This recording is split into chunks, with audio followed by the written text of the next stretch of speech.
What do you get when a poet decides to take 3 decades of history, politics, nature's fury, love, death, and even the mystery of that, G thing, and pour it all into one book?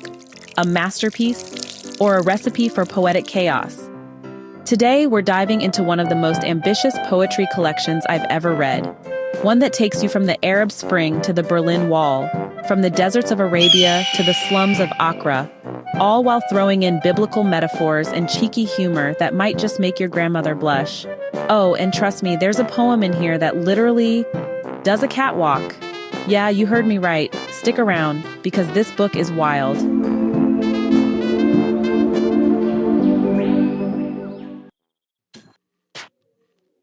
So, this anthology, brace yourself, kicks off with a bang in a section called Winds of Change. And no, it's not about your boss suddenly deciding to switch your work schedule. This is about real winds, Arab Spring kind of winds. Remember those uprisings in North Africa and the Middle East that had dictators quaking in their military boots? Yeah, the poet starts there, and he is not mincing words. He writes about that moment when the new dawn stole upon their nightmares, with fire enough to power their adrenaline, indignation ripe like mangoes. Now that image, ripe indignation, if mangoes were as political as this poem, we'd all be protesting in orchards. But here's the kicker. These revolutions didn't exactly end in the promised nirvana, did they? The poet saw that too. He calls it snowball fireball springing on a ruthless route march. And then he hits us with one of my favorite lines. What do you expect if you want to get rid of dinosaurs with bayonets? Now, if that doesn't make you imagine a Jurassic Park sequel set in Tahrir Square, I don't know what will. And oh, there's this piece called Dance of the Dinosaurs. Yes, that's the actual title, where he just drags these long-serving tyrants who thought they were invincible, only to realize their hourglasses ran out of sand a long time ago.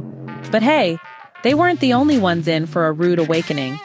The demonstrators themselves, disillusioned.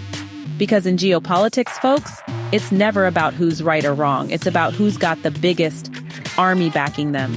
And just when you're thinking, okay, this is heavy, the poet flips the script in Arabian Nights. Suddenly, you're in this poetic postcard of beautiful landscapes, towering minarets, young men strumming stringed instruments. He writes, they embrace the new day, not with clenched fists anymore, but with open arms and bouquets. And for a second, you believe it. You believe in his nirvana before the next poem slaps you back to reality. Next up, nature's fury. Oh boy, if you thought politics was unpredictable, nature's like, hold my hurricane. The poet takes us through the devastation of Katrina, the Indian Ocean tsunami, and the whole time you're wondering, why do we humans think we're in charge? He says in Kamikaze, they'll come back again and again, these marauding waves, bearing the anger and swords of malevolent sea gods, gathering the living, ghosts and tombstones as trophies. But here's the hopeful twist. They will need survival into a fine art.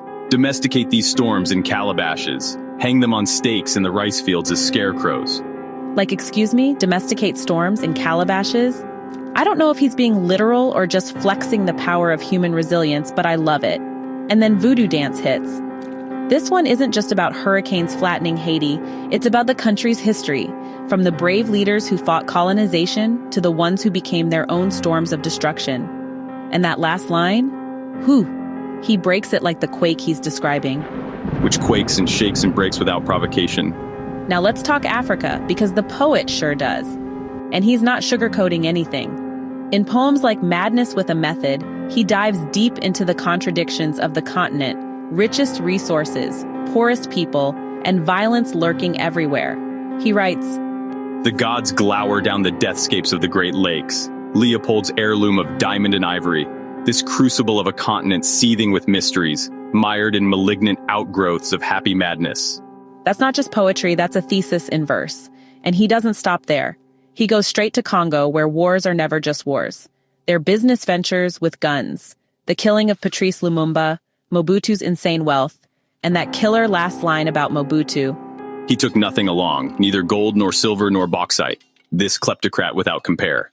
And then there's Eclipse over Abidjan, Ivory Coast, Gbagbo, the chaos after Houphouët-Boigny. The poet says, these people broke their virginity once, when God was not watching. Now they hanker after the full harvest of libidos, rampaging through the heritage of the first plowsman. I read that and went, wait, did he just compare civil war to losing your virginity? Yes, he did. And somehow it works. Next, we have a single poem section called Dreams, and the poem is Taboo King. Spoiler, it's about Obama. His rise from obscurity to becoming the 44th president of the United States. The poet spins this story like a griot sitting by the fire, whispering, Y'all didn't see this coming, did you? From there, we go to Statuents of Liberty. Notice the parentheses in the title. Because the poet isn't just talking about freedom of movement, he's questioning the entire concept of liberty. You think you're free? Ha! Tell that to Christmas in Guantanamo, where he just rips America's hypocrisy to shreds. Private prisons, capitalist punishment, human freedom turned into profit margins. It's brutal. And then in Penitentiary, he makes you wonder if we're all inmates in some invisible cell. And just when you're gasping for air, he pulls you into memories. Now this section is personal. It's the poet reflecting on birth, life, and the ticking clock. In Beyond the Birth Chord, he imagines his own birth like this. A contest of survival and renewal. One headstrong spermatozoon, like the proverbial camel, passes through the eye of the needle, leaving millions to die in seminal battlefields. I mean, you survived a war before you even had a name. Talk about bragging rights. Then we wander into Desert Blues, where the poet takes us on his Arabian journeys, but he's still dropping bombs of meaning.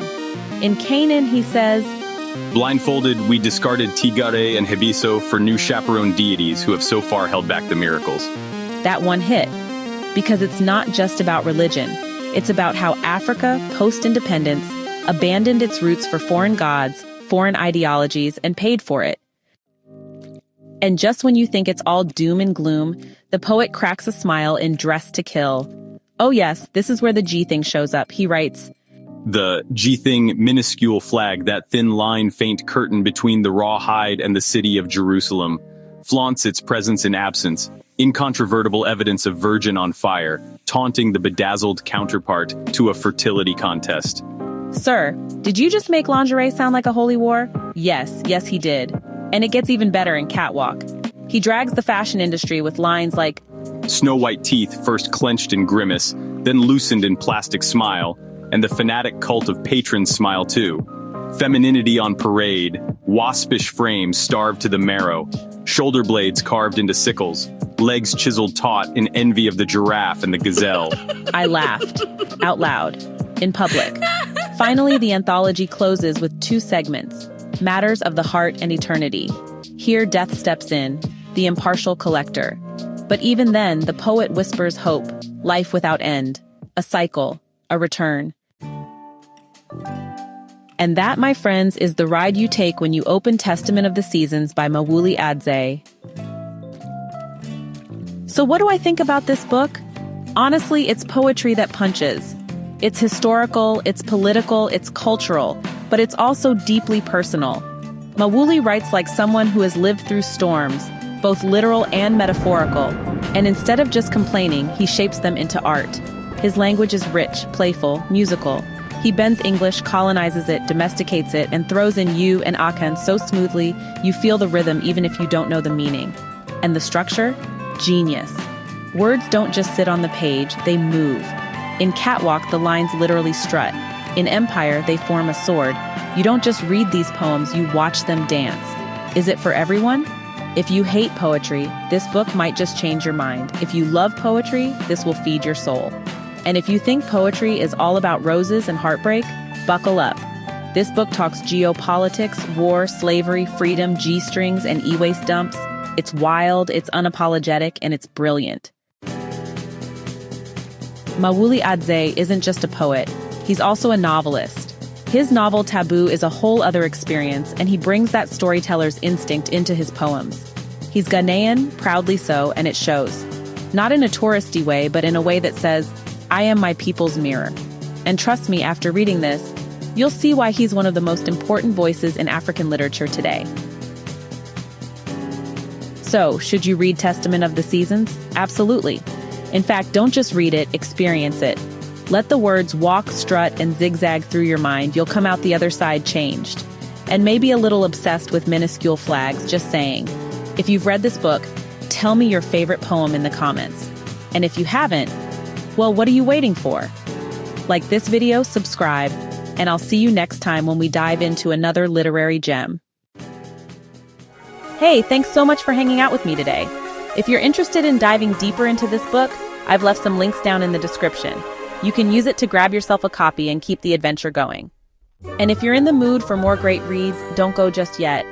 Click on one of the videos popping up right now that I think you'll love. And don't forget to give this review a like, leave a comment, or even subscribe if you'd like to see more. Every bit of support helps us grow this little community of book lovers. See you in the next one.